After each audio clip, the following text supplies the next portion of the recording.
춘배의 똑똑한 부동산. 안녕하세요. 춘배의 똑똑한 부동산의 춘배는 아니고 치우입니다. 지난 시간에 2018년도에 일어날 그 부동산에 관한 것들에 관한 얘기를 말씀을 드리다 보니까 질문이 계속 오더군요. 질문에 대한 일일이 답을 해드리기도 좀 그래서 전반적인 거에 대한 이야기를 다시 한번 해보려고 합니다. 지난 시간에는 일단은 임대시장이 불안하다는 얘기까지는 말씀드렸고요. 또 한 가지 그 임대시장을 불안하게 만드는 금리 변동의 영향을 또 한번 말씀드려 볼게요. 일단은 기준금리가 11월 달에 1.25%에서 1.50%로 0.25% 인상되었는데요. 인상이라는 것 자체만의 무게만 놓고 보면 17개월 만이에요, 사실상. 그러니까 2011년 6월 달 이후 6년 5개월 만에 기준금리를 올린 거죠. 표면적으로는 경제 성장률 3%대 진입이 확신이 있다라고 말을 하는 건데, 사실상 미국 연준의 기준금리 인상에 대한 끊임없는 압박이 어느 정도는 작용했을 거라고 생각을 합니다. 아마 대부분 다 그렇게 생각하실 거예요. 그렇지만 개인적으로 기준금리 인상의 시기가 조금 늦춰졌으면 하는 생각은 해봐요. 그 이유는 경기 회복의 실질적인 경기 회복과의 가계의 실질적인 그 여력이 제가 생각하기에는 그렇게 수치상 충분치 않아 보였거든요. 또 이전까지의 초저금리 상황이 이렇게 올린다라는 것 때문에 모든 것이 한꺼번에 바뀌게 됐어요. 사실상 초저금리 시대에서는 대출 상품이 급증했고, 예금 적금의 인기는 말하기도 민망할 정도로 떨어졌고, 유동자금은 급증했고, 전세나 또는 월세 또는 반전세 이런 임대시장으로서의 급속히 전환하는 계기가 돼서 전체 전세 시장을 불안하게 만드는 요인으로도 작용했죠. 그런데 이제 일단은 저금리 기조 속에서 경매 물건은 사상 최악으로 급감이라고 하는 엄청난 영향을 끼쳤죠. 사실상 6년간 유지되었던 기준금리 하락 여파로 경매 물건은 반토막이 났죠. 금리 인상에 대한 당장 소비자에게 어떤 큰 부담이 되지는 않을 겁니다. 저는 사실상 이것보다는 2018년도에 최저시급이 큰 폭으로 올랐다는 거에 조금 문제점을 두고 싶어요. 최저시급이 오르면 어느 정도 그거에 대한 여력이 생겨야 되는데, 사실상의 여력이 별로 없음에도 불구하고 최저시급만 오르기 때문에 거기에 따른 부작용이 만만치 않게 일어날 것 같아요. 가게에서 또 쓸 수 있는 돈이 그렇게 많지 않은 상황에 가계의 소득을 늘려준다시고 그렇게 한 것은 좀 마이너스 요인이 아닌가 싶은 생각이 듭니다. 또 금리는 이번 한 차례 인상되고 끝나는 것이 아니라 계속적으로 한두 차례 금리 인상이 일어날 것으로 대부분 전망을 하죠. 또 미국의 기준금리가 인상되면 우리나라가 안 오를 수 있는 그런 것도 없는 것 같고요. 또 2018년도에 금리가 오르기 때문에 반대로 이제 경매 물건은 금리 상승을 이기지 못하고 나오는 경매 물건이 또 우량한 매물이 많이 나올 것이라고 예상해 볼 수 있기 때문에 현금 여력이 조금 없다면 없는 대로, 있다면 그것 좀 긁어 모아서 우량한 부동산을 매입할 수 있는 또 기반을 다져놓는 게 좋다고 생각합니다. 부동산에 관한 얘기를 또 제가 점쟁이 빤스를 입지는 않았지만 그래도 공급에 관한 공급 불균형에 대한 얘기를 한번 해볼게요. 전국 주택 보급률이 사실상 100% 달성됐어요. 예전에 제가 특강에서도 한번 말씀드렸는데, 우리나라에 있는 모든 집을 다 수거해서 모든 사람에게 한 채씩 나눠주면 집이 남아요. 그런데 집이 모자른다고 외치는 상황이 오죠. 100%가 넘어간 곳도 굉장히 많아요. 그런데 여기에는 좀 통계의 오류가 있어요.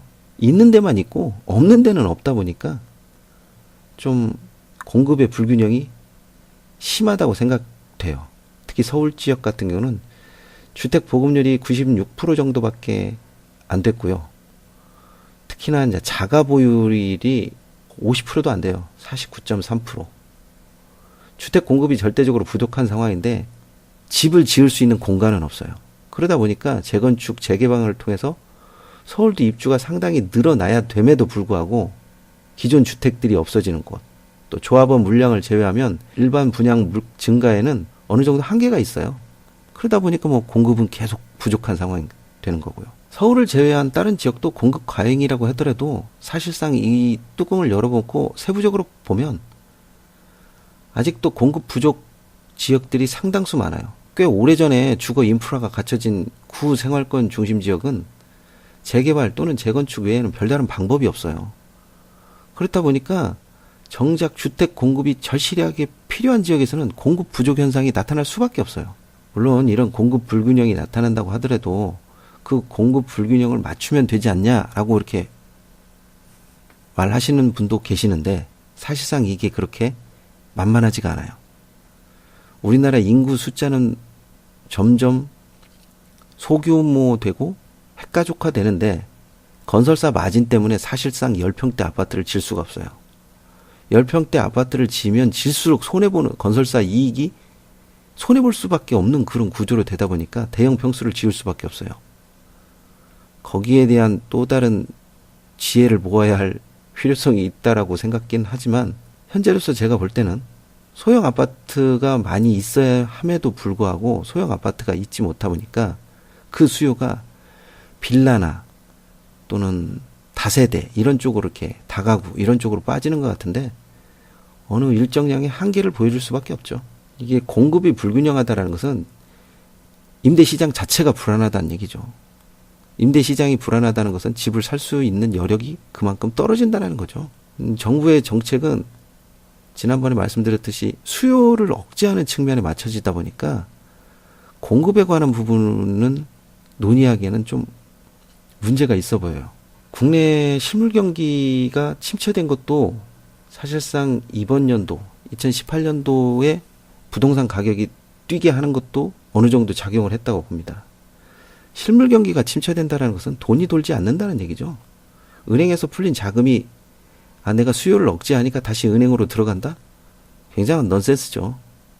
그런 일은 일어나지도 않을 것이고 사실상 그렇게 내가 수요를 억제하고 대출을 억제하고 그러니까 그 돈이 가계부채를 증가하지 않고 다시 은행으로 갈 것이다. 그런 생각을 한다는 것 자체가 굉장한 넌센스라고 생각합니다.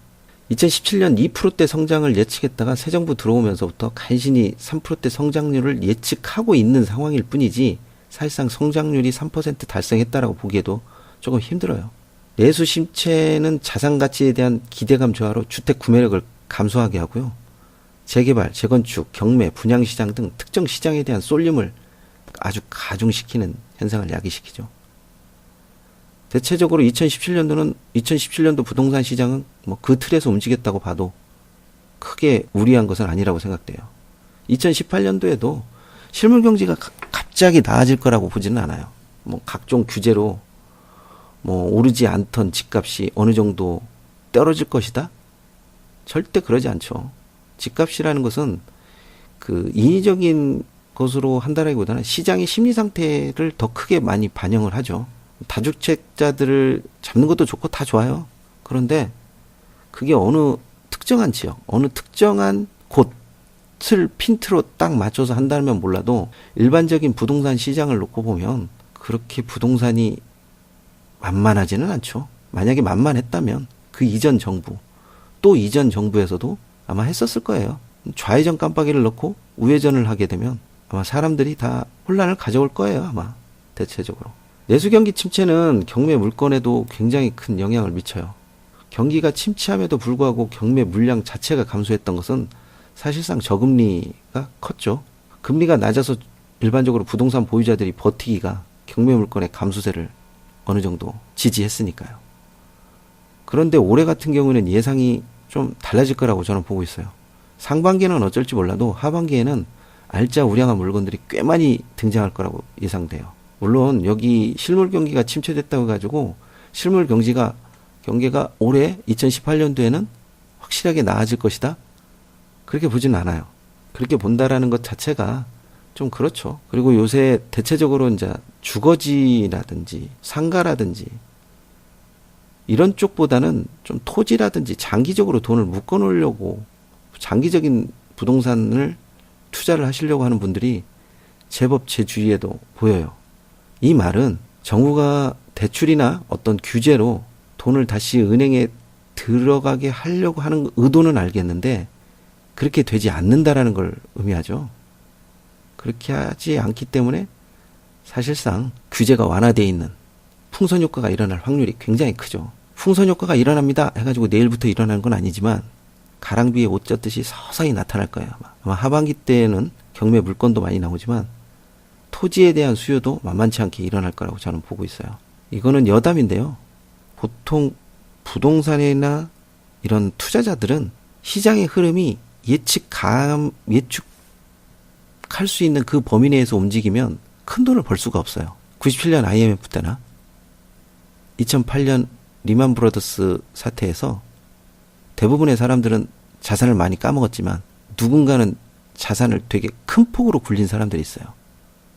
부동산에 대한 시야를 좀 더 크게 보는 사람들은 자기 평생에 그런 부동산의 박앤세일이 몇 번이나 있을까를 계산한답니다.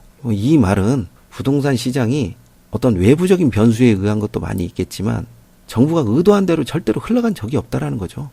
의도한 대로 흘러간 적이 없으면 자신이 예측한 대로 부동산을 흘러가게끔 만드는 것도 부동산 투자자라면 한번 생각해 봐야 될 대목이 아닌가 싶어요. 대부분의 투자자들이 어떤 정부의 정책에 대해 있어서 굉장히 손바닥 뒤집듯이 그냥 빨리빨리 움직이는 경향이 있더라고요. 별로 그다지 또 좋아해서도 안 되고요. 정책이라는 것이 시행되고 또 변수